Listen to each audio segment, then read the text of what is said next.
ನಮ್ಮದು ನಮಗೆ ಬಿಟ್ಕೊಡಿ, ನಿಮ್ಮದು ನೀವು ಇಟ್ಕೊಂಡು ಪೂಜೆ ಮಾಡಿ.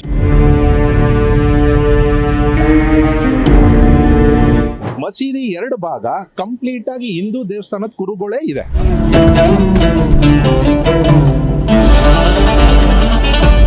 ನಮ್ಮ ದೇವರು ನಮ್ಮದು, ನಾವು ಪೂಜೆ ಮಾಡೇ ಮಾಡ್ತೀವಿ. ನಮ್ಮದು ಅಂತ ಬಂದಮೇಲೆ ನಾವು ಬಿಡಲ್ಲ ಅಷ್ಟೇ.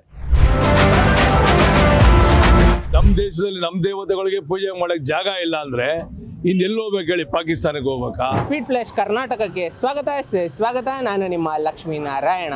ಕಾಶಿಯ ಜ್ಞಾನವಾಪಿ ಮಸೀದಿಯಲ್ಲಿ ಈಗ ಪೂಜೆ ಮಾಡೋಕ್ಕೆ ಅಂತ ಕೋರ್ಟು ಪರ್ಮಿಷನ್ ಕೊಟ್ಟಿದೆ. ಇದು ಒಂದು ಸೆಕ್ಯುಲರ್ ಜಾತ್ಯತೀತ ನಿರ್ಧಾರ ಅಂತ ಒಂದಷ್ಟು ಜನ ಅಂದರೆ, ಇನ್ನೊಂದಷ್ಟು ಜನ ಹಿಂದೂಯಿಸಮ್ನ ಫೋರ್ಸ್ ಮಾಡ್ತಾ ಇದ್ದಾರೆ ಅಂತ ಮಾತಾಡ್ತಾ ಇದ್ದಾರೆ. ಇದ್ರ ಬಗ್ಗೆ ನಮ್ಮ ಜನಕ್ಕೆ ಏನಂತ ಅನಿಸುತ್ತೆ ಕೇಳ್ಕೊಂಡು ಬರೋಣ ಬನ್ನಿ. ಸರ್, ಇದ್ರ ಬಗ್ಗೆ ನಿಮ್ಗೇನು ಅನಿಸುತ್ತೆ? ಹಲೋ ಸರ್, ನಾನು ವಿಶ್ವಾಸ್ ಅಂತ. ಬೇಸಿಕ್ಲಿ ನೀವೊಂದು ಇವಾಗ ಸೆಕ್ಯುಲರಿಸಮ್ ಇಲ್ಲ ನಮ್ಮನ್ನು ತುಳಿದು ಅದೇ ಫೋರ್ಸ್ಫುಲಿ ಇದು ಮಾಡ್ತಾ ಇದ್ದಾರೆ ಅಂತ ಹೇಳಿದ್ರೆ, ಸೊ 2 ರೀತಿನಲ್ಲೂ ಹೌದು. ಫಸ್ಟ್ ಆಫ್ ಆಲ್ ಯಾಕಂದರೆ ಜ್ಞಾನವಾಪಿ ನಾನು 2 ವರ್ಷದಲ್ಲಿ ಕಾರಿಡಾರ್ ಆದಮೇಲೆ ಸುಮಾರು 16 ಸಲ ನಾನೇ ಕಾಶಿಗೆ ವಿಸಿಟ್ ಮಾಡಿದ್ದೀನಿ. ಸೊ ನಾವು ಹೋಗೋದು ಯಾವಾಗಲೂ ನಾನು ತೊಗೊಳ್ಳೋದು VIP ದರ್ಶನ ಆ್ಯಕ್ಚುಲಿ. ಸೊ VIP ದರ್ಶನದಿಂದ ಹೋಗಬೇಕಾದ್ರೆ ಫಸ್ಟು ನಮ್ಮ ದೇವಸ್ಥಾನದ ಕುರುಗಳು ಏನೂ ಕಾಣಿಸಲ್ಲ. ಅಲ್ಲಿ ಫಸ್ಟ್ ಕಾಣಿಸೋದೇ ಮಸೀದಿ. ಅದು ನಮಗೆ, ನಾವು ಇವಾಗ ಕಾಶಿ ಅನ್ನೋದು ಅತ್ಯಂತ ಪವಿತ್ರ ಸ್ಥಳ ನಮ್ಮ ಹಿಂದೂಗಳಿಗೆ. ಸೊ ನಾವಲ್ಲಿ ಒಂದು ಭಕ್ತಿ ಭಾವದಿಂದ ಹೋಗಬೇಕಾದ್ರೆ ಅಲ್ಲಿ ನಮಗೆ ಫಸ್ಟು ಬೇರೆ ಥರದ್ದು ಕುರುಹುಗಳು ಇಲ್ಲ, ಈಗ ಆಗಿತ್ತು ಔರಂಗಜೇಬ್ ಈಗ ದಾಳಿ ಮಾಡಿದ್ದ ಅನ್ನೋದು ಭಾಳ ಬೇಜಾರಾಗುತ್ತೆ ಹಿಂದೂ ಆಗಿ ನನಗೆ. ಸೊ ಇವಾಗ ತೀರ್ಪು ಬಂದಿರೋದು ಬಹಳ ಸಂತೋಷ ನನಗೆ ಎಸ್ಪೆಷಲಿ. ಯಾಕಂದರೆ ಮುಂಚೆ ಏನೇನೋ ಬೇರೆ ಬೇರೆ ಮೊಘಲ್ ಡೈನಾಸ್ಟಿನಲ್ಲಿ ಏನೇನೋ ಆಗಿರ್ಬೋದು, ಇಲ್ಲ ಅಂತ ಅಲ್ಲ.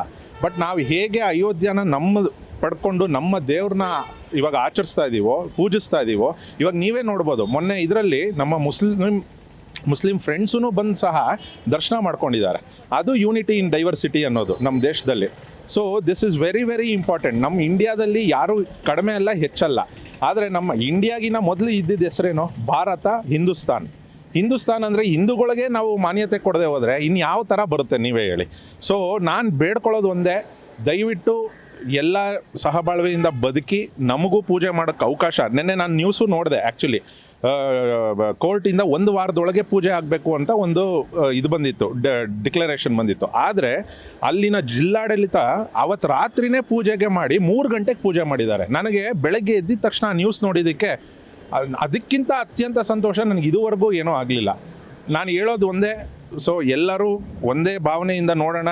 ನಮ್ಮದು ನಮಗೆ ಬಿಟ್ಕೊಡಿ, ನಿಮ್ಮದು ನೀವು ಇಟ್ಕೊಂಡು ಪೂಜೆ ಮಾಡಿ. So no doubt about it. ಎಲ್ಲರೂ ಬ್ರದರ್ಸ್ ಆಗಿ ಬಾಳೋಣ, ಎಲ್ಲರೂ ಸಹಬಾಳ್ವೆಯಿಂದ ಇರೋಣ. ಹರ ಹರ ಮಹಾದೇವ್. ಸರ್, ಇದು ಜಾತ್ಯತೀತತೆ ಕಡೆಗೆ ಒಂದು ಒಳ್ಳೆ ಮೂವ್ ಅಂತ ಅನ್ಸುತ್ತಾ, ಅಥವಾ ಹಿಂದೂಯಿಸಮ್ ಫೋರ್ಸ್ ಆಗ್ತಾ ಇದೆ ಎಲ್ಲೋ ಒಂಚೂರು ಅಂತ? ಖಂಡಿತ ಇಲ್ಲ ಸರ್. ಹಿಂದೂಯಿಸಮ್ ಫೋರ್ಸ್ ಹೆಂಗಾಗುತ್ತೆ ಹೇಳಿ? ಫಸ್ಟ್ ಆಫ್ ಆಲ್ ಯಾಕಂದರೆ ನಾನು ಹೋಗಿ ಮಡಗಿಲ್ಲ ಅಲ್ಲಿ ಗಣೇಶ ಮತ್ತು ಗೌರಿನ, ನೀವು ಹೋಗಿ ಮಡಗಿರೋಕ್ಕೆ ಸಾಧ್ಯ ಇಲ್ಲ. ಯಾಕಂದರೆ ವರ್ಷಾನುಗಟ್ಲೆ ಇವಾಗ ನಾವು ಹಿಸ್ಟ್ರಿ ನೋಡ್ಕೊಂಡು ಬಂದರೆ 31 ವರ್ಷ ಆಗಿದೆ ಅದು ಸ್ಟಾಪ್ ಆಗಿ ಪೂಜೆ ಮಾಡಿ. ಇವಾಗ ನಾನಂತೂ ಹೋಗಿಟ್ಟಿರಲ್ಲ, ನೀವು ಹೋಗಿಟ್ಟಿರೋಕ್ಕೆ ಸಾಧ್ಯ ಇಲ್ಲ. ಹಳೇದು ಇರೋದು ಆರ್ಕಿಯಾಲಜಿಕಲ್ ಡಿಪಾರ್ಟ್ಮೆಂಟ್ ಸರ್ವೆ ಮಾಡಿರೋದು, ನಾನಲ್ಲ ನೀವಲ್ಲ. ಸೊ ಹಾಗಾಗಿ ಇಲ್ಲಿ ಫೋರ್ಸ್ಫುಲ್ ಆ್ಯಕ್ಟ್ ಬರೋದೇ ಇಲ್ವಲ್ಲ. ಯಾಕಂದರೆ ಇವಾಗ ಒಬ್ಬೊಬ್ಬರು ಮಾತಾಡೋದು ನಮ್ಮ ಮೇಲೆ ದಬ್ಬಾಳಿಕೆ, ಹೌದು ಕರೆಕ್ಟ್. ಬಟ್ ಅದು ನಿಲ್ಲಬೇಕು ಆ್ಯಕ್ಚುಲಿ. ಇವಾಗ ಫ್ಯಾಕ್ಟ್ಸ್ ಆ್ಯಂಡ್ ಫಿಗರ್ಸ್ ನಾವು ನೋಡ್ತಾ ಇರೋದ್ರಿಂದ, ಹೀಗೆ ಅಯೋಧ್ಯ ರಾಮ ಹೆಂಗೆ ಬಿಲ್ಡ್ ಮಾಡಿದ್ವಿ? ಕೋರ್ಟು ಅದರದ್ದು ಏನೇನು ಉದ್ದೇಶಗಳಿತ್ತೋ, ಏನೇನು ಪ್ರೂಫ್ಗಳಿತ್ತೋ ಅದು ಸಾಕ್ಷಿ ಸಮೇತ ತೊಗೊಂಡು, ಇಲ್ಲ ಇದು ನಮ್ಮ ಕಡೆಗೆ ಬರಬೇಕು ಅಂದ್ಬಿಟ್ಟು ತೀರ್ಪು ಮಾಡಿನೇ ಬಂದಿದ್ದು. ಸೊ ಈಗಲೂ ಕಾಶಿ ಕುರುಹುಗಳು, ನಾನು ಹೇಳಿದ್ನಲ್ಲ 16 ಸತಿ ನೋಡಿದ್ದೀನಿ. ಮಸೀದಿ 2 ಭಾಗ ಕಂಪ್ಲೀಟಾಗಿ ಹಿಂದೂ ದೇವಸ್ಥಾನದ ಕುರುಗಳೇ ಇದೆ. ನಮ್ಮ ಬೇಲೂರು ಹಳೆಬೀಡು ಕೆತ್ತನೆಗಳು ಹೆಂಗಿದೆಯೋ ಅದೇ ಥರ ಕೆತ್ತನೆಗಳು ಮಾಡಿದ್ದಾರೆ. ಸೊ ಇದೆಲ್ಲ ನೋಡ್ತಿದ್ರೆ ಇದರಲ್ಲಿ ಸೆಕ್ಯುಲರಿಸಮ್ ನಾನು ಹೇಳ್ದಂಗೆ ಹೌದು, ಎಲ್ಲರೂ ಸಹಬಾಳ್ವೆಯಿಂದ ಬಾಳಬೇಕು. ಬಟ್ ನಮ್ಮ ಪುರಾವೆಗಳು ಸಿಕ್ಕಿದ ಮೇಲೆ ಅದು ನಮ್ಮದೇ ಅಂತ ಆಗೇ ಆಗುತ್ತೆ, ಅದರಲ್ಲಿ ನೋ ಡೌಟ್ ಆ್ಯಕ್ಚುಲಿ. ಸೊ ನಾನು ಕೇಳ್ಕೊಳ್ಳೋದು ಕಾಶಿ ಫ್ರೆಂಡ್ಸ್ಗೂ ಅಷ್ಟೇ, ನಮ್ಮ ಹಿಂದೂ ಸಮಾಜಕ್ಕೂ ಅಷ್ಟೇ, ಮುಸ್ಲಿಂ ಸಮಾಜಕ್ಕೂ ಅಷ್ಟೇ, ಸಹಬಾಳ್ವೆಯಿಂದ ನಮಗೂ ದಾರಿ ಮಾಡಿಕೊಡಿ. ಯಾಕಂದರೆ ಸುಪ್ರೀಂ ಏನು ಹೇಳುತ್ತೆ, ನಮ್ಮದು ಲೀಗಲ್ ಮೇಲೆ ನಿಂತಿರೋದು ಇಂಡಿಯಾ. ಸೊ ಲೀಗಲ್ ಆಸ್ಪೆಕ್ಟ್ಸ್ ಏನೇ ಬಂದ್ರೂ ವಿತ್ ಪ್ರೂಫ್ ಸಮೇತ ಅದಕ್ಕೆಲ್ಲ ನಾವು ತಲೆ ಬಾಗಬೇಕಾಗುತ್ತೆ. ಅಲ್ಲಿ ಇರಲಿಲ್ಲ ಅಂದರೆ ಇವಾಗ ನಾನು ಯಾಕೆ ಇಷ್ಟು ಮಾತಾಡಬೇಕಾಯ್ತು ಫಸ್ಟ್ ಆಫ್ ಆಲ್? ಸೊ ಅಲ್ಲಿ ಸಿಕ್ಕಿರೋದ್ರಿಂದ ಎಲ್ಲರೂ ಅದನ್ನು ಒಪ್ಕೊಳ್ಳೋಣ, ಮುಂದೆ ನಡೆಯೋಣ. ಸುಪ್ರೀಂ ಕೋರ್ಟ್ ಮುಂದೆ, ಕಾನೂನು ಮುಂದೆ ಯಾರೂ ದೊಡ್ಡವರಲ್ಲ. ಫಸ್ಟು ಕಾನೂನು ಏನು ಹೇಳುತ್ತೆ ಅದಕ್ಕೆ ತಲೆಗೆ ಬಾಗಬೇಕು. ಆರ್ಡ್ರ್ ಮಾಡಿದೆ ಅಂದಮೇಲೆ ಪೂಜೆನೂ ಮಾಡ್ಬೋದು, ಪುನಸ್ಕಾರ ಮಾಡ್ಬೋದು, ಅದು ನಮ್ಮ ಇಚ್ಛೆ. ಅದನ್ನು ವಿರೋಧ ಮಾಡೋಕ್ಕೆ ಏನೂ ಆಗಲ್ಲ. ಸುಪ್ರೀಂ ಕೋರ್ಟ್ ನಂತರ ಯಾರೂ ಹೋಗೋಕ್ಕೂ ಬರಲ್ಲ. ನಮ್ಮದು ಅಂದಮೇಲೆ ಅದು ನಮ್ಮದೇ, ನಾವು ಪೂಜೆ ಮಾಡ್ಕೊಂಡು ಬರ್ಬೋದು. ಅಷ್ಟೇ. ಅದು ಆಲ್ಮೋಸ್ಟ್ 31-35 ವರ್ಷದಿಂದ ಏನೋ ಕೇಸ್ ನಡೀತಾ ಇತ್ತು. ಈಗ ನಮ್ದಾಗಿದೆ ಅಂದರೆ ಸಂತೋಷ ಎಲ್ಲರಿಗೂ ಇದ್ದೇ ಇರುತ್ತೆ.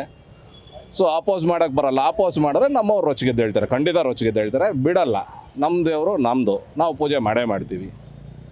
ಸರ್, ಇವಾಗ ಹಿಂದುತ್ವನ ಫೋರ್ಸ್ ಮಾಡ್ತಾ ಇದ್ದಾರೆ ಒಂಚೂರು ಅಂತ ಹೇಳ್ತಾ ಇದ್ದಾರೆ. ಹಿಂದುತ್ವ ಫೋರ್ಸ್ ಏನ್ರಿ ಮಾಡೋಕ್ಕಾಗೋದು? ಬೇರೆಯವರು ಫೋರ್ಸ್ ಮಾಡ್ತಾ ಇರೋದು ಇದನ್ನು ಏನೋ ನಮಗೆ ಕನ್ವರ್ಟ್ ಆಗಿ ಅಂತ. ನಮ್ಮವ್ರು ಇವತ್ತಿನ ತನಕ ಏನಂದರೆ ಕನ್ವರ್ಟ್ ಆಗಿ ಅಂತ ಯಾರಂದ್ರೆ ಹೇಳಿದಾರಾ? ಹಿಂದೂ ಕನ್ವರ್ಟ್ ಆಗಿ ಅಂತ ಯಾರೂ ಹೇಳಿಲ್ಲ.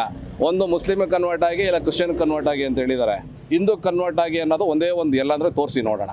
ಇಲ್ಲ ಮಸೀದಿಲಿ ವಿಗ್ರಹ ಸಿಕ್ಕಿದೆ, ಅದಕ್ಕೆ ಅವಕಾಶ ಮಾಡಿಕೊಡಿ, ಅದೆಲ್ಲ ಒಂಚೂರು ಕೋರ್ಟ್ಗೆ ಪುಷ್ ಮಾಡಿಸ್ತಾ ಇದ್ದಾರೆ ಬಂದ ಮೇಲೆ ಈ ಸರ್ಕಾರ ಅಂತ. ಇವುಗಳಲ್ಲಿ ವಿಗ್ರಹ ಸಿಕ್ತು ಅಂತ ಕೋರ್ಟ್ ಕೇಸ್ ಹಾಕಿ ಒಂಚೂರು ಅಕ್ವೈರ್ ಮಾಡ್ತಾರೆ. ಈಗ ಎಲ್ಲಾನು ಮಾಡ್ತಾರೆ. ನೆಕ್ಸ್ಟು ಮಥುರಾ ಕಟ್ತಾರೆ, ನೆಕ್ಸ್ಟು ಹನುಮಾನ್ ಟೆಂಪಲ್ ಕಟ್ತಾರೆ, ನೆಕ್ಸ್ಟು ಇವಾಗ ವಕೀಲರೆಲ್ಲ ಸುಮಾರು ಜನ ಇದ್ಬಿಟ್ಟವರೆಲ್ಲ 340 ದೇವಸ್ಥಾನ ಏನೋ ಮತ್ತೆ ಕಟ್ತೀವಿ ಅಂತ ಮೊನ್ನೆ ಸ್ಟೇಟ್ಮೆಂಟ್ ನಾನು ಒಂದು ಸೋಷಿಯಲ್ ಮೀಡಿಯಾದಲ್ಲಿ ಓದಿದೆ. ಮಾಡೇ ಮಾಡ್ತಾರೆ. ಈಗ ನಮ್ಮದು ರೇ, ಈಗ ನಿಮ್ಮ ತಾತ ಆನ್ಸಿಸ್ಟರ್ ಪ್ರಾಪರ್ಟಿ ಬಿಟ್ಟಿದ್ರೆ ನೀವು ಬಿಟ್ಬಿಡ್ತೀರಾ ರೇ? ಹೋಗ್ತೀರಾ, ಪೊಸಿಷನ್ ತೊಗೊತೀರಾ, ಕನ್ಸ್ಟ್ರಕ್ಷನ್ ಮಾಡ್ತೀರಾ ಅಲ್ವಾ? This is also ancestor. ನಮ್ದು ಇದಲ್ಲ ಆನ್ಸಿಸ್ಟರ್, ಇದು ನಾವು ಮಾಡೇ ಮಾಡ್ತೀವಿ. ಇಲ್ಲೇನಂದ್ರೆ ಸಿಕ್ಕರೆ ನಾವು ಸೇರಿಸ್ಕೊಂಡು ಕಟ್ತೀವಿ ಏರಿಯಾದಲ್ಲಿ ಮಾಡೋರು. ಶೋರ್, ಆಬ್ವಿಯಸ್ಲಿ ಅಲ್ವಾ? ಈಗ ಊರಲ್ಲಿದ್ದರೆ ಬಿಟ್ಬಿಡ್ತೀರಾ? ನೀವು ಬೆಂಗಳೂರಲ್ಲಿದ್ದೀನಿ, ನಮ್ಮ ತಾತ ಊರಲ್ಲಿ ಇದ್ದರೆ ಬಿಟ್ಬಿಡ್ತೀರಾ ಪ್ರಾಪರ್ಟಿ? ಹೋಗ್ತೀರಾ ಅಲ್ವಾ? ಸೊ ಆಬ್ವಿಯಸ್ಲಿ ನಾವು ಹೋಗ್ತೀವಿ, ನಾವು ಮಾಡ್ತೀವಿ. ನಮ್ಮದು ಅಂತ ಬಂದಮೇಲೆ ನಾವು ಬಿಡಲ್ಲ ಅಷ್ಟೇ. ಧನ್ಯವಾದಗಳು ಸರ್. Thank you. ಅದು ಸೆಲ್ಲರ್ ಇದೆಯಲ್ಲ, ಸೆಲ್ಲರಲ್ಲಿ ಪೂಜೆ ಮಾಡ್ಬೋದು ಅಂತ ಹೇಳಿದ್ದಾರೆ. ಬಟ್ 30 ವರ್ಷ ಹಿಂದೆ ನಮ್ಮ ಲಲ್ಲೂ ಪ್ರಸಾದ್ ಯಾದವ್ ಅವರು ಅದನ್ನು ಪೂಜೆ ಮಾಡಬಾರ್ದು ಅಂತ ಸ್ಟೇ ತಂದರು. ಈಗ ಅದನ್ನು ಕೋರ್ಟು ಆರ್ಡ್ರ್ ಮಾಡಿದ್ದಾರೆ, ಪೂಜೆ ಮಾಡ್ಬೋದು ಅಂತ. ಅದು ಹಿಂದೂ ಟೆಂಪಲ್ದು. ಅದನ್ನು ಬಾಬರು ಅದನ್ನೆಲ್ಲ ಇದು ಮಾಡಿ ಮಸೀದಿ ಕಟ್ಬಿಟ್ಟು ಎಲ್ಲ ಡೆಮಾಲಿಷ್ ಮಾಡಿ ಮಸೀದಿ ಕಟ್ಟಿದ್ದಾನೆ. ಅದು ಅನ್ಯಾಯ. ಅದು ಬಾಬರ್ ಕಾಲದ್ದಾಗಿದ್ದು ನಮ್ಮ ದೇಶದಲ್ಲಿ, ನಮ್ಮ ಹಿಂದೂ ರಾಷ್ಟ್ರದಲ್ಲಿ ಪೂಜೆ ಮಾಡೋಕ್ಕೆ, ನಮ್ಮ ದೇಶದಲ್ಲಿ ನಮ್ಮ ದೇವತೆಗಳಿಗೆ ಪೂಜೆ ಮಾಡೋಕ್ಕೆ ಜಾಗ ಇಲ್ಲ ಅಂದರೆ ಇನ್ನೆಲ್ಲಿ ಹೋಗ್ಬೇಕು ಹೇಳಿ? ಪಾಕಿಸ್ತಾನಕ್ಕೆ ಹೋಗ್ಬೇಕಾ ಅಥವಾ ಮುಸ್ಲಿಂ ರಾಷ್ಟ್ರಗಳಿಗೆ ಹೋಗ್ಬೇಕಾ? ಎಲ್ಲೂ ಇಲ್ಲ. ನಮ್ಮ ದೇಶದಲ್ಲಿ ಹಿಂದೂ ರಾಷ್ಟ್ರ, ಹಿಂದೂ ಜಾಗದಲ್ಲೇ ನಾವು ಪೂಜೆ ಮಾಡಬೇಕು. ಆದ್ದರಿಂದ ದಯವಿಟ್ಟು ಆ ಜಾಗದ ನಮ್ಮ ಹಿಂದೂಗೆ ಅದು ಕೊಡಬೇಕು ಅಂತ ಕೇಳ್ತಿದ್ದೀವಿ ಸರ್. ಇದು ಕೋರ್ಟ್ ತೀರ್ಪು ನಿಜವಾಗ್ಲೂ ಒಪ್ಪಬೇಕಾಗಿರೋದೆ.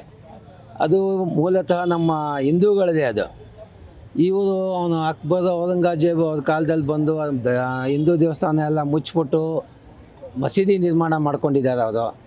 ಈಗ ಅದು ಉತ್ಪನ್ನ ಮಾಡಿದ್ಮೇಲೆ ಅಲ್ಲಿ ಹಿಂದೂ ದೇವತೆಗಳು ಸಿಕ್ಕಿರೋದ್ರಿಂದ ಅದಕ್ಕೆ ಪೂಜೆಗೆ ಅವಕಾಶ ಮಾಡಿಕೊಟ್ಟಿರೋದು ನಿಜವಾಗ್ಲೂ ಮೆಚ್ಚತಕ್ಕಂಥದ್ದು. ಅದು ಇದನ್ನು ಯಾರೇ ಆಗಲಿ ಒಪ್ಕೋಬೇಕು. ಸುಮ್ಮನೆ ಇದಕ್ಕೆ ಆ ಮುಸ್ಲಿಮರು ವಿವಾದ ಮಾಡ್ಕೊಂಡಿರೋದು ಒಳ್ಳೆಯದಿಲ್ಲ.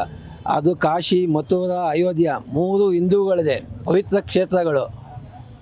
ಅದರಲ್ಲಿ ನಮಗೆ ನ್ಯಾಯವಾಗಿ ಸಿಕ್ಕಿದೆ, ಏನು ತೊಂದರೆ ಇಲ್ಲ. ಈಗ ರಾಮ ಮಂದಿರ ಹೆಂಗೆ ನಿರ್ಮಾಣ ಮಾಡಿದ್ದೀವೋ, ಈ ಜ್ಞಾನ ವ್ಯಾಪಿನೂ ಆ ಮಸೀದಿ ಎಲ್ಲ ಹೊರಡು ಪುನರ್ ನಿರ್ಮಾಣ ಮಾಡಬೇಕು ಅನ್ನೋದೇ ನಮ್ಮ ಅಭಿಪ್ರಾಯ. Speed Plus Karnataka.